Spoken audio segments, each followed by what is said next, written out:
পাহাড়ে যদি নির্যাতিত হয়, আমরা যদি কথা না বলি, আমাদের বাঙালিদের ভিতরে আমাদের যে জাতি গোষ্ঠী, আমাদের হিন্দু নির্যাতিত হচ্ছে, মুসলিমদের নির্যাতিত হচ্ছে, আমরা যদি কথা না বলি, আমি মনে করি কথা বলা, প্রতিবাদ করাটাই সর্বোচ্চ ক্ষমতা।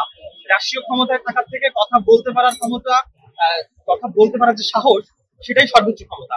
তো ব্যাপারটা হচ্ছে, গতকাল থেকে যে পাহাড়ে যে পাহাড়িদের উপরে নির্যাতন হচ্ছে, তাদের ঘর বাড়ি জ্বালিয়ে দেওয়া হচ্ছে এবং বহু বছর ধরে তাদের সম্পত্তি বাঙালিরা দখল করে দিচ্ছে।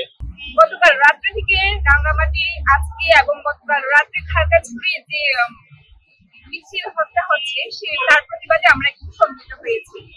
তো আমি সকলকে রিকোয়েস্ট করবো, মানে সরকারকে অনুরোধ করবো, আমাদের যে হত্যাগুলো হচ্ছে সেগুলোর জন্য আন্তর্জাতিক আইন অনুযায়ী বিচার করা হয়।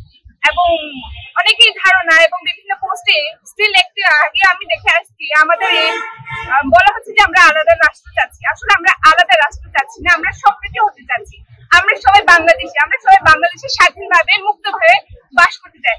যদি একজন বাঙালি স্বাধীনভাবে বাস করতে পারে, আমরা আদিবাসী হয়ে কেন স্বাধীনভাবে বাস করতে পারবো না?